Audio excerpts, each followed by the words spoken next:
Happy Hump Day. Welcome into a Wednesday, January 8th edition of Daily Faceoff Live. Tyler Rumchuk and Frank Saravalli with you, as we are every Monday through Friday here on the Daily Faceoff YouTube. The show, as always, brought to you by Bet365. You can download the app today. Use the promo code NATION.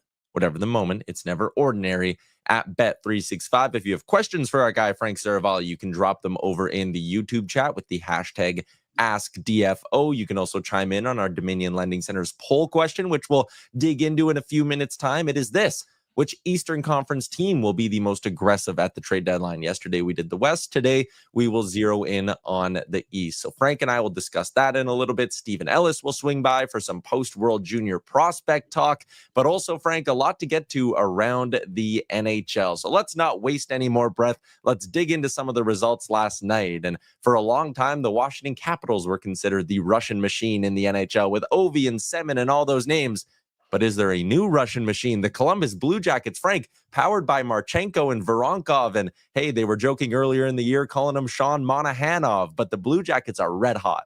Yeah, you also forgot Ivan Provorov, even though we don't know how long he'll end up remaining at Columbus Blue Jackets. It's entirely possible that he ends up staying there, especially as we mentioned the other day that his younger brother is committed to Ohio State and soon coming to Columbus. So look, this Columbus Blue Jackets team sitting in a playoff spot on January 8th. I did not see this coming in my wildest expectation. This has been one of the best NHL stories of the last decade. That's how good this team has played. They're scrappy, they're competitive. And oh, could you imagine what it would be like if they were actually able to win on the road? They're such a poor road team that they'd be in a clear playoff spot had they just been close to 500 playing hockey on the road. So that part has been a little bit difficult to fathom. But, you know, you look at this situation here, I mean, Marchenko, like it's been unbelievable what they've put together and steps that I just didn't see coming. Yeah, Marchenko, 45 points in 41 games, a second-round pick a couple of years ago. Dmitry Voronkov, a fourth-round pick who is already at 17 goals in just 32 games this season. He popped home a pair last night. Marchenko got the winner, and you know who else was excellent? It was the guy who we just had in their team picture, and Sharma dropped in a comment, Werenski for the Norris. No player in the NHL is playing more than Zach Werenski's average of 26-32. He's on pace for nearly 92 points, and he's playing a full 3 minutes per night more than anyone else on that Blue Jackets roster. And by the way, I mean, shouldn't be lost in the discussion is if you're going to circle some games on your calendar for the Blue Jackets, this is it. You got to beat some of the teams that you're chasing, considering what the Eastern Conference muck looks like. So this was a big one and a crushing blow for the Penguins, who were in a pretty prime spot to win. Also playing without Evgeny Malkin last night for the first time this season. I think the Penguins had gone a couple hundred consecutive games with Evgeny Malkin and Sidney Crosby both in the lineup. The longest stretch either of them have had in their 18-19 seasons playing together. So look, Werenski deserves full marks. He has... First off, we discussed the other day, he not only played his way on to the Four Nations Faceoff team because he wasn't on it at the start of this season, but beyond that has really put himself in that conversation, not just for the Norris, but in terms of the handful of franchise defensemen around the league. He was being paid like one, but I don't know that anyone necessarily looked at him like one until now. Pashendi is in. I'd love to see CBJ make the playoffs. They have great fans. Yeah, the fan base that dubs themselves the fifth line, always electric in the postseason when they've gotten a chance to be there. Are you buying on their chances of keeping this thing rolling? They're dead weight at the halfway point of their season, 41 games in. I am, because first off, they haven't shown much of a sign of drop off. Like usually a team gets off to a hot start and then they kind of fall back to or regress to the mean of what they probably really are. This is a really sizable sample size, so to speak, for an NHL season halfway through. And not only that, I'm not looking at the rest of this group of teams in the East saying, hey, that, you know, they're world beaters there and they're going to topple you for that last spot. The Blue Jackets have played just as well as any other team that's in that mix right now. Yeah, I mean, in years past in the East, when there was that one playoff spot and there were maybe only 2 or 3 teams gunning for it, it was like, okay, you kind of have to play like 650 hockey down the stretch to keep that playoff spot or get into it. Right now, with the mush being what the mush is, if you're 570, you might start to pull away from the pack with just how tight everything is. And I want to add one more thing. I think Dean Evason deserves a lot of props for the job that he's done with this team this year. It's a reminder of the impact that a really good coach can have. Yeah, I was thinking next week, since every team is starting to hit the halfway point, we'll maybe do some halfway awards check-ins, and the Jack Adams one would be an interesting one. Evason certainly in the mix there. Let's continue with last night's games and get to some unfortunate injury updates. Let's start in Winnipeg, where Josh Morrissey kind of just awkwardly goes into the net. Scott Arniel said Morrissey is day-to-day, as the people watching on YouTube will get a look at it. Just kind of a weird, awkward collision with Mark Scheifele and then goes down. Arniel did credit Dylan Coughlin and Ville Heinola for stepping up big time in the game last night. But regardless of who can or could step up, losing Morrissey, a guy who, again, leads their team in time on ice at 24-15, any stretch without Morrissey is a dangerous one for the Jets. It is, but the fact that it's day to day and they're already saying not really potentially significant, that certainly gives you some positivity for the Jets. Yeah, and that is fair. How about Connor Hellebuck last night in Winnipeg as well? 300th career win. So Morrissey's day-to-day, and we're still waiting on an update from Connor Zary, from the Flames, I should say, on Connor Zary. We'll get a look here at the knee that Drew Hellison laid on him last night. Hellison was given 5 and a game for that hit. Scary to see Zary go and grab his knee immediately. Again, no update from the Flames, but Frank, let's talk about this hit for a second. You reported this morning not expected to get any sort of supplemental discipline. Do you agree with no supplemental discipline? Do you agree that that was worth a 5-minute major? I do agree it was worth the major. And I also agree that it's not going to be a suspension. And Pat, if you could roll the clip one more time and maybe pause it just as you get close to impact right there. If you watch Hellison all the way in, he doesn't change his position at all. And so that's a normal body check position. And unfortunately for Zary, the leg is just dangling as he tries to sidestep him. So I think a really unfortunate sequence. And I know the Flames are probably upset. Watching this, you can start to see Zary moving to the right as he goes to get around him. But look at Hellison's body, his core, every part of him. It doesn't change. And so proper angle, proper position for Hellison. And I think just an unfortunate result. So no supplemental discipline coming, and do have a small update on Zary.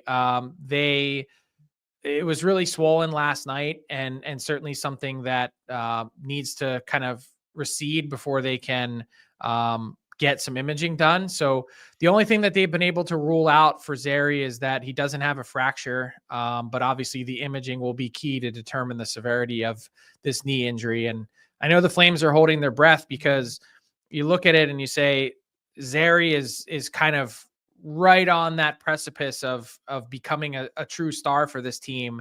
And not only that, but 10 goals might not sound like a lot, but that's 10 full % of Calgary's season-long production to this point. They really, really struggle to score goals. They struggle to produce. 29th ranked offense in the league, teetering on 30th. Losing him for a significant period of time is really going to put the Flames' playoff chances in danger.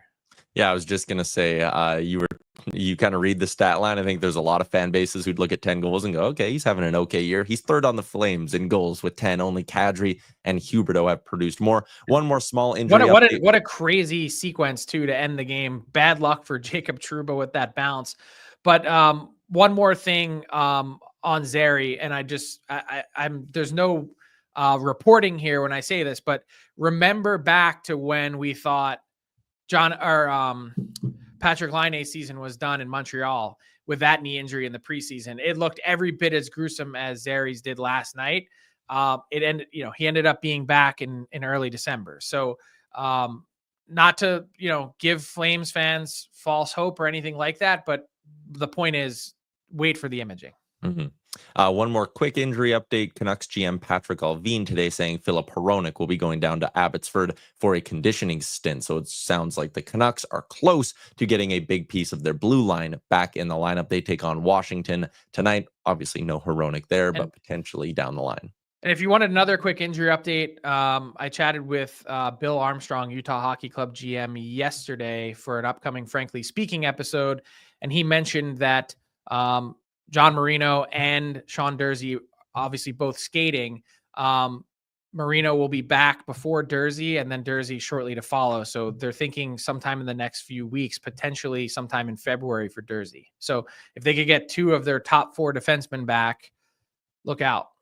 Yeah, that blue line suddenly looks a lot different. Let's zero in, Frank, on our poll question for today. It is the Eastern Arms Race. Everyone's having their say. We'll get you the results after the big segment today, but it was which Eastern Conference team will be the most aggressive at the deadline. The options I gave were Toronto, Florida, Carolina, or other. Let me just start with this, Frank, because I really hummed and hawed about a handful of different teams to put into the poll. Do you think I picked the right 3 to be the ones that get to go in? Toronto, Carolina, and Florida. Or do you think there's a team that's maybe more deserving of being in one of those spots? I wonder about New Jersey and how aggressive they'll be. I think the one thing that stands out is this team hasn't been through the playoff sort of grind. I mean, they had a couple years ago, slightly different roster, different team, younger, and they were able to topple the Rangers. But when you look at this situation now,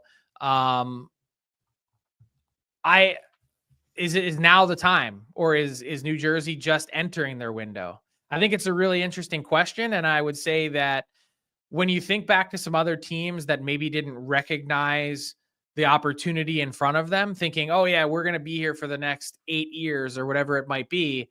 You never know with health, you never know with contractual status and the salary cap and everything else that happens, that might want to take your shot while you can. So I think Tom Fitzgerald has been certainly one of the more aggressive GMs in understanding the market. And he did make some moves last year at the deadline and obviously had a big summer to improve this team. Could the New Jersey Devils be one of those teams that steps up now before March 7th? Yeah, that was actually going to be the Ask DFO question I threw you later because I thought it was a good one. This Devils fan saying they have 3 big right-handed D prospects and they need a winger for Jack Hughes and bottom 6 scoring. I mean, if they don't want to spend big, maybe a guy like Taylor Hall's a decent fit there. Potentially, already having had some familiarity being in New Jersey. And also, I saw a lot of Devils fans saying, why not just bring back Kyle Palmieri?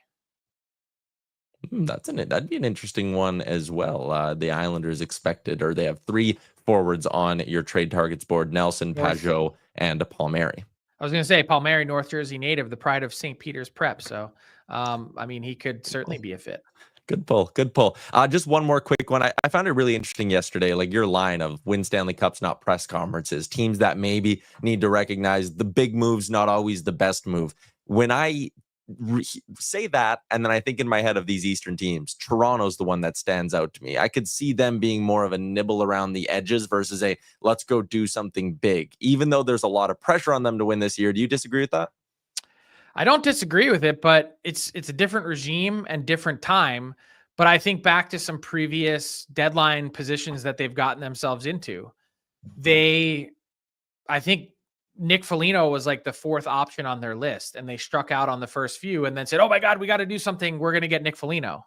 Well, Foligno, his back just didn't cooperate. He's actually playing really well right now. I'm not advocating for him, but saying at that point in time, it didn't work out. And they were flailing because they didn't get what they wanted. So they said, okay, we're going to then get to this option. And I think if you want to go into it with a curated list, don't stray too far from it. That would be my advice. Like, your team is pretty good as it is. And I'm really curious to see what the overall thought process is for the Leafs front office in general. Do they think that this year is an authentic chance to win? And that's fair. I mean, I get what you're saying, but also when you're sitting right at the top of the conference, you have to believe you have an authentic chance to win, especially if you believe your goaltending's better than it's been in years past with Stolars and Wool. Hard to say that now with the health that they have. That's the only thing. And then, factor in some other facets to it. Like, so you could drink your own Kool-Aid if you wanted to, get high on your own supply. I'm not saying that they would be wrong doing it, but you could say, look, this team's defense is way better than we've had in previous iterations. Tanev and Ekman Larson have been great. We've played more structured under Craig Berube, which we had a great breakdown from John Goyens recently on the video of why this team might be better prepared for playoff success. And they've done a lot of this without Austin Matthews this year. It's all really impressive stuff, but does this team have the makings of a true Stanley Cup contender? I'm not answering the question. My question is to ask that of the front office. Is this a burn the boats type year for the Toronto Maple Leafs? I don't know the answer to that, and I want to know. Fair. Before we get to Stephen Ellis, Frank, a milestone last night for Sidney Crosby, and a pretty interesting one in that with his 15,183rd career faceoff win, Sidney Crosby has won the most faceoffs in NHL history. They started tracking the stat back in 97, 98. These are the top 5 all-time for faceoffs taken in the NHL as well. So obviously a lot of modern names because, again, they started tracking it in 97. But an interesting milestone for Sid last night. And it's even more interesting. Like, look, obviously longevity and opportunity and ice time, all those things play into it. Sid getting to 1,314 NHL games. But I think what's most interesting is that you think back to the way that Crosby started his career. And he'd be the first to admit I wasn't very good in faceoffs. And he spent an entire offseason, a whole summer working on getting better at just that. And, to see him get to this point, a career win percentage of 52.7, like he's had some of his best face-off years of late. This year, almost at 56%, last year at 58%. They don't sound like huge margins, but over that number of draws over the course of a season, that's a lot of extra possession for the Pittsburgh Penguins. And I think just further highlights really how dialed in and perfect of a player he is in terms of attention to detail. Looking up this one and seeing who else was in the mix with Sid got me hitting the sort column on a bunch of different stats in the miscellaneous area that NHL.com keeps. So I want to run them past you because I thought they were fun. Cal Clutterbuck is the all-time hits leader, 4,029. Mark Giordano is actually the leader in blocked shots all-time with 2,164. And then I got to Alex Ovechkin. He leads the NHL all-time overtime goals, empty net goals. But the one that kind of made me chuckle, he's the all-time leader in shot attempts blocked, and he actually has 172 more than second place all-time, which is Erik Karlsson. Wow. Let me throw 2 things at you from this season alone. Chris and Brandon Tanev lead the NHL in block shots from defensemen and forwards. So 2 brothers who are willing to pay the price. And not only that, but we've talked about this briefly on the DFO rundown in terms of Kiefer Sherwood and the hits, right? Yeah. Kiefer Sherwood, the hits, 230 hits so far this season for the Vancouver Canucks. He's on track to obliterate the single season hit record he's like 70 some more than the next closest hitter so far this season. He was credited, I believe, in that game the other day with 11. It's like 11 hits. How do you even find the time? He plays like 14, 15 minutes a game. How do you find the time to hit 11 guys in 14 or 15 minutes? It's pretty crazy. Yeah, I feel like there's a Bonnie Blue joke to be made there.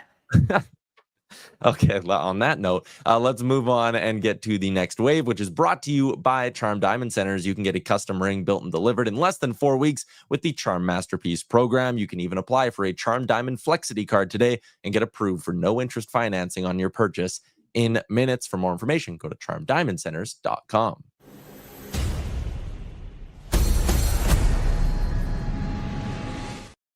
Always a pleasure to welcome in Stephen Ellis, who is back home after covering the World Juniors for us out in Ottawa. And on the heels of those World Juniors, I mean, Stephen, the conversation's not really going away about Hockey Canada, so I don't want to spend too much time on it, but you did write a good piece over at dailyfaceoff.com about how the team could look in 2026 and maybe why there's really not a lot of reason to panic. But when you think about the conversation that the general hockey public has been having in Canada over the last, 7 to 10 days here, how much of it is justified? How much of it is an overreaction?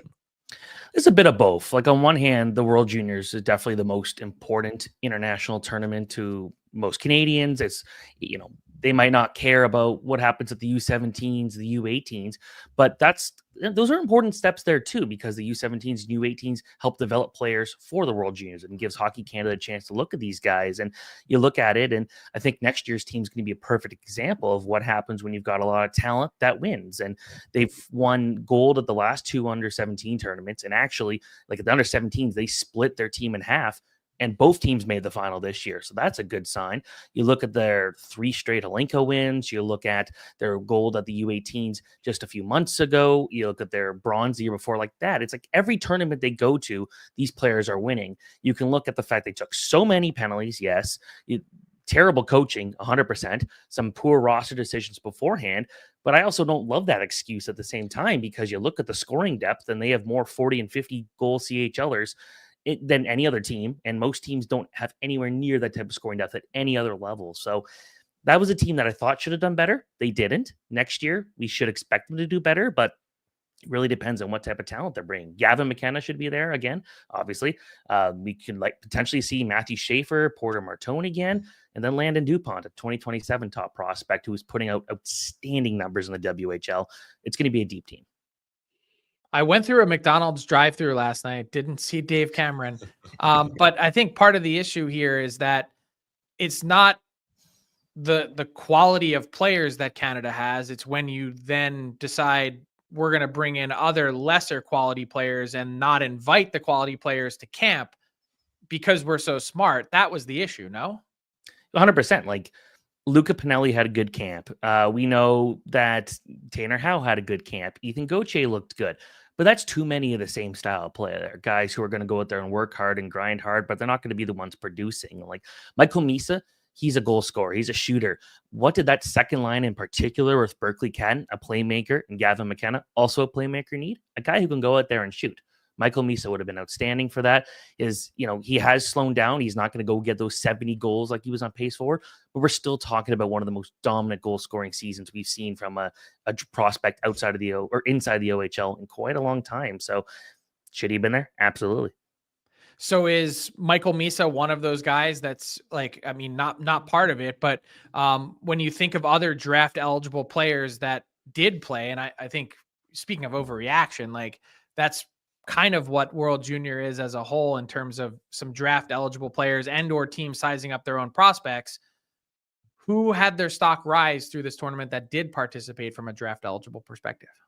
Well, there were a lot of high-end guys at the top of the draft. We saw, obviously, Schaefer, he got hurt. Hagens looked good. William Eklund looked good. Porter Martone didn't play a lot. But the guy that impressed me the most is actually 18-year-old Petteri Rimpinen, a guy who 6 foot, so he's not very big, but he was a Finnish goalie. A lot of people thought that he might have been one of those mid-sized goalies. I guess 6 foot's not really mid, it's more small. A guy like that would have been someone who could have still gotten drafted last year because he looked pretty solid at the U18s, even though his numbers didn't look good. I think there were a few games the Finns just had no chance in, but he also looks good against pros in the second-tier Finnish league.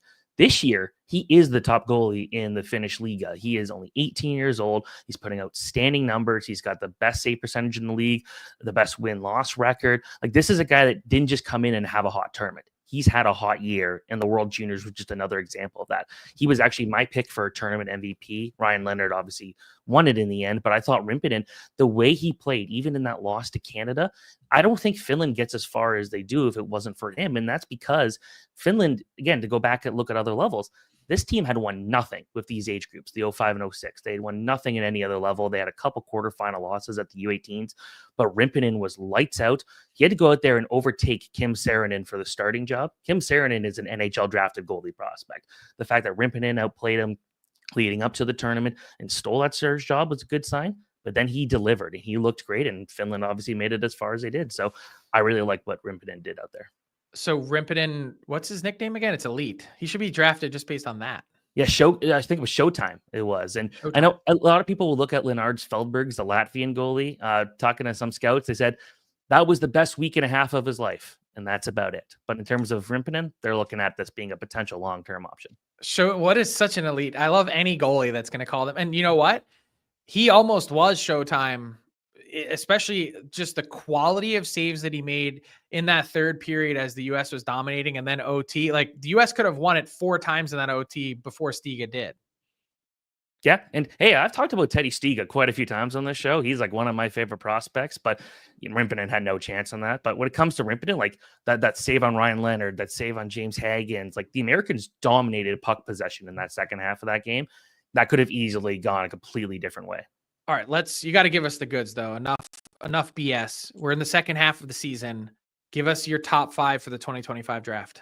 Well, I got to go with Matthew Schaefer. I know he's going to be missing a lot of time, but he's my number 1 right now. Just the way that he moves the puck. Like there's elements of what you see from guys like Cale Makar and Quinn Hughes and the way he can go dominate the game. He's so smart, could play any situation.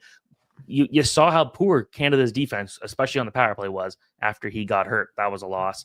I really like James Haggins as number 2. He was the guy that headed into the season as probably the top prospect, and he's having a fantastic season. I think the one thing is this is probably the first time in his career he has not been the most dominant player on his own line in any given game, and that maybe there's some things that have been exposed a little bit. For the most part, the hockey IQ, outstanding. I think he should be in the NHL next year. Then you're looking at Porter Martone, a Matthew Tkachuk style player, hits everybody, scores. It was almost fitting that he went out there and scored a really big goal in that game against Czechia. Didn't matter in the end, but he should have been in the lineup every single game. Then we talked about Michael Misa. What a shot. What a player. He could play center and the wing. He has shifted more to a center spot this year, and he's looking really good. And then there's Victor Eklund out of Sweden. Wow. Probably of all the draft eligible prospects, the first year draft eligible prospects, he was the most impressive at the World Juniors. And it was because he played such a big role. He was shooting, he was hitting everybody, he was involved both ends of the ice. You're looking for guys who could play really well without the puck. That's what he does. So that's my top 5 right now.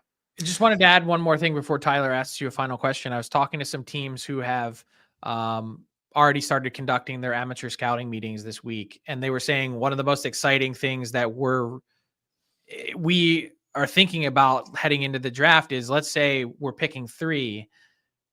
We might get the guy that's number 1 on our list because this is so not clear cut without having to do anything. It's truly one of those drafts that, I mean, maybe we'll see this crystallize over the last half of the season, but I'm thinking you're probably in agreement that there will be no consensus heading into this draft.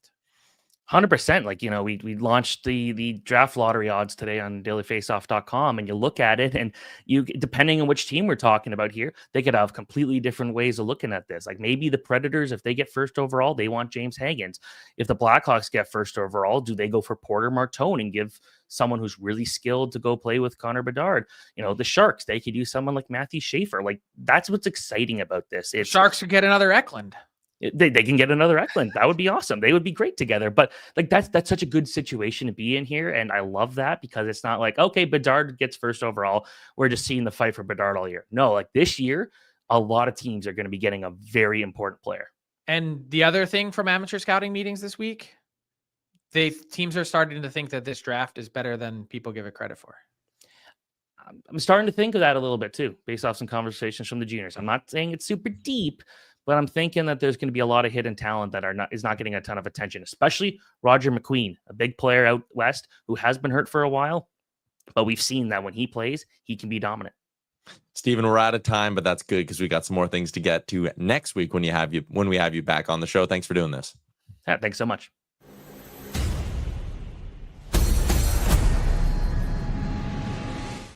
Inbox question and poll question results brought to you by Dominion Lending Centers. Is your mortgage up for renewal here in the new year? Lock in the best rates by speaking with one of their mortgage experts. Visit dominionlending.ca. Frank, your daily face-off inbox question. One area we didn't hit on with the deadline. We were talking about the big dogs. If I were to ask you about one of those teams from the mush and that playoff race in the East, from Columbus kind of on down, is there one of them you think could surprise us at the deadline? Surprise us in which way? Honestly, in either way, like one of them that you think will be a more aggressive buyer, or one of them that, despite being right in the mix, you think could maybe pull the plug on a few vets? Not right now. I think for the most part, it seemingly would trend a lot of the way that you think. Like take Montreal, for instance. Like they're probably moving David Savard, even if they're in the mix, if someone's giving them something of value. I think that they'd consider Jake Evans for the right price. if push really came to shove and they had to do something with Mike Matheson because someone's knocking your socks off, like they do that too, even if they're probably right in the mix, because the right thing for the long haul is the right thing as opposed to the immediate gratification. Fair. Our poll question results as for which team will be the most aggressive over in the YouTube. It was Toronto getting the bulk of the vote at 45%. They also won the YouTube, but just not quite as dominant. Carolina got second place on the YouTube, and we're actually second on the Twitter, and we're third on the YouTube. But a lot of people thinking the Leafs could be the most aggressive team in the Eastern Conference. Let's cruise along to our daily bets brought to you by Bet365. Whatever the moment, it's never ordinary at Bet365. Download the app today and use the promo code NATION. I nailed that Leafs money line pick yesterday. Missed on my over-under. Today I'm going aggressive aggressive same game parlay. The Utah Hockey Club is not good on home ice. 5-7-4. That's 5-11 straight up. The Florida Panthers 12-8 on the road, 6-4 in their last 10. Give me Panthers on the puck line and Matt Tkachuk to snap out of his funk. Just 1 point in his last 5 games. He had 12 shots on goal in his last 2 games, though. Tkachuk shots, Tkachuk goal, Panthers puck line plus 625. I know you like when I get juicy, Frank. Plus 625 is healthy, and you were all over the Leafs last night. Yeah. Let's wrap up the show with a little bit of garbage time here, Frank. And 1,000 games for Trevor Lewis. The Kings are going to celebrate this. A guy who was a first-round pick, but certainly didn't have the prototypical career of a first-round pick. And I always have a lot of admiration for those guys who are drafted high, but find a way to totally just morph their game to fit in at the NHL level. He didn't do this the easy way. No, and he was a point-per-game player in the OHL and was a 35-goal scorer in the USHL. So, look, he totally adapted. And the reason I wanted to talk about Trevor Lewis is because I think he has a chance to be the last of a dying breed, the last of his kind. And if you take a look at all the players in NHL history, there's 401 of them who have played 1,000 games. Only Craig Berube and one other player have scored fewer goals. So if you look at Trevor Lewis's career, his 82-game average is 8 goals a season and 11 assists a season for a total of 19 points. He had 1 year early on where he had 4 goals and 3 assists for 7 points in 72 games played.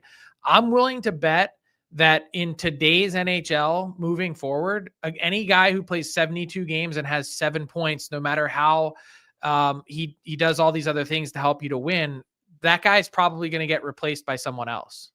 Faster, cheaper, whatever it might be.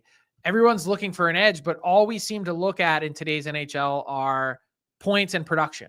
And so, and even if you go through some of the other guys that are 700 games, 800 games, 900 games, unless you're a tough guy, I think Chris Neal was the only other guy that had less than 100 goals scored at 1,000 games. If you look at all these other players, maybe Luke Glendenning's the only one that's in a similar category that could, and I don't even think he'll get to 1,000 games, but could get there with similar production levels. Trevor Lewis is a coach's dream.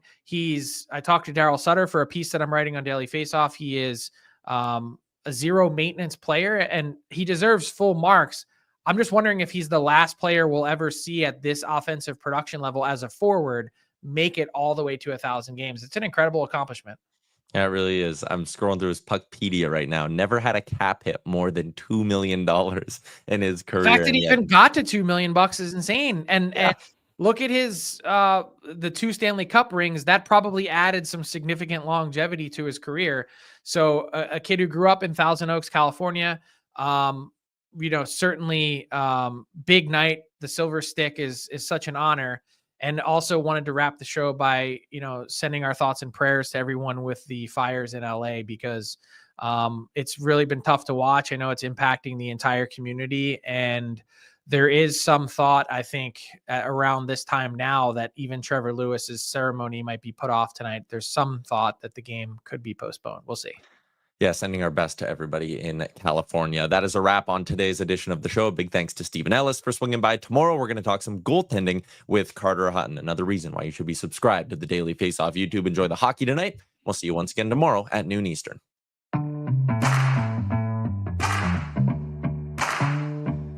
What's up, hockey fans? If you enjoyed that video, then you're going to want to hit the subscribe button to not miss any of our content, from daily live shows with Frank Saravalli to analysis from former NHLers to exclusive interviews with some of the biggest names in the hockey world on Frankly Speaking. You're going to want to hit that subscribe button and stay up to date with everything going on in the hockey world.